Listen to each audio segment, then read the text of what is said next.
A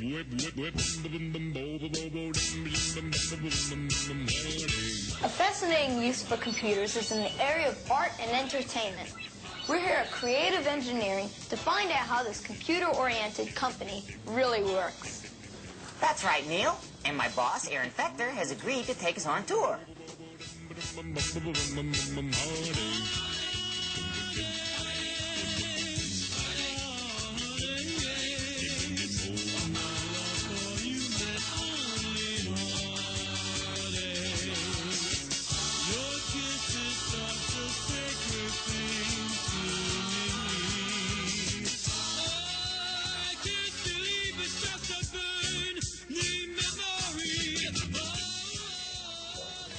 Aaron, could you explain to me what electronimation is?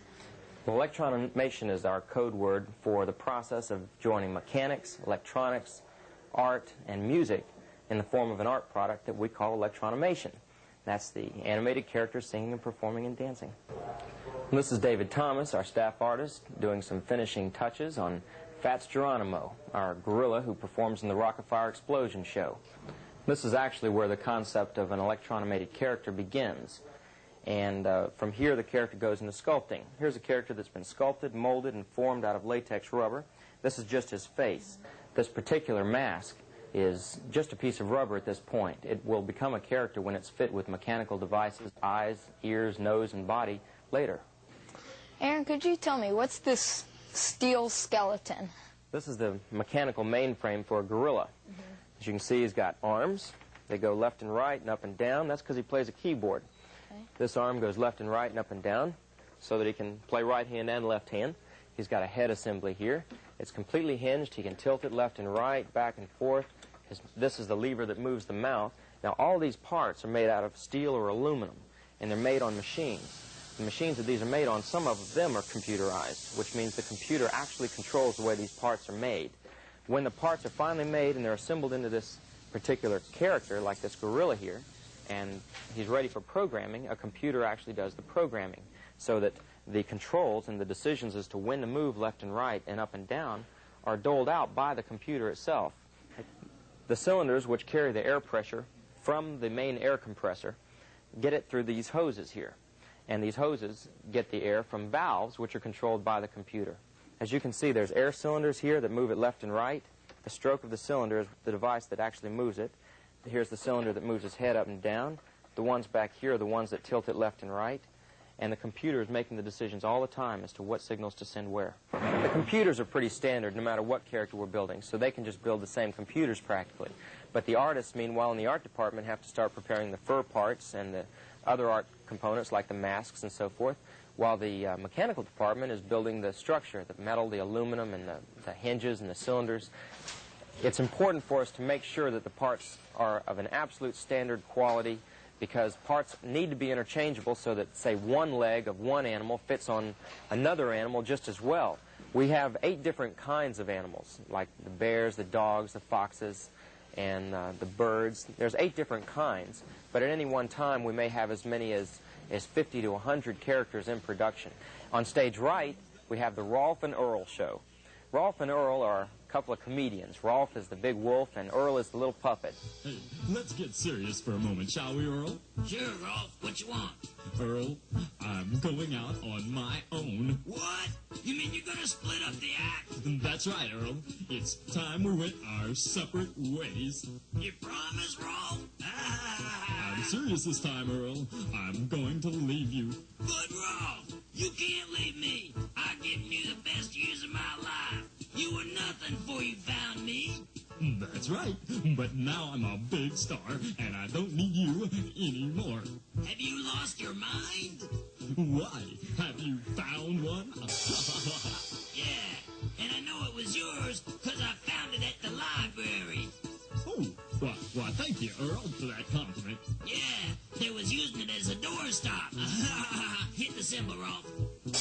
Earl, I didn't come here to be insulted. Oh, yeah? Where do you usually go?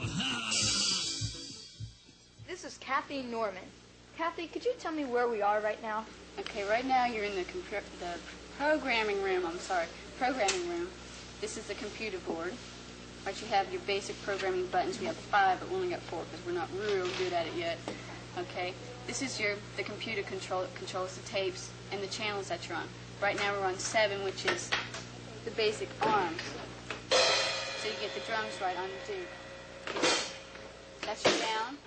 That's your over and down. Okay. You got to keep the basic 2/4 beat,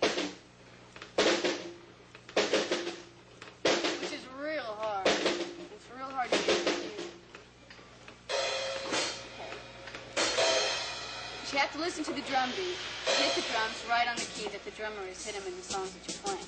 As you can see, this is not as easy as it might appear to be. And it's got to be real perfect before it gets out or it doesn't get out. It's basically already programmed, so we'll let him do it.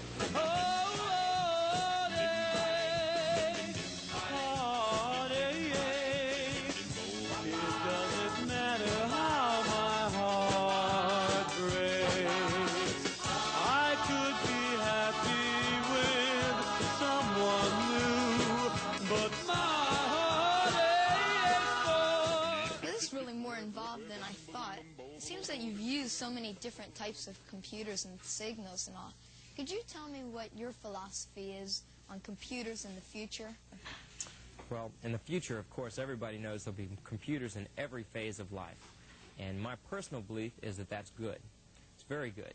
In the past, they used to think that computers were going to replace men on work and everything like that, but it's really not true, and it's proved not to be true.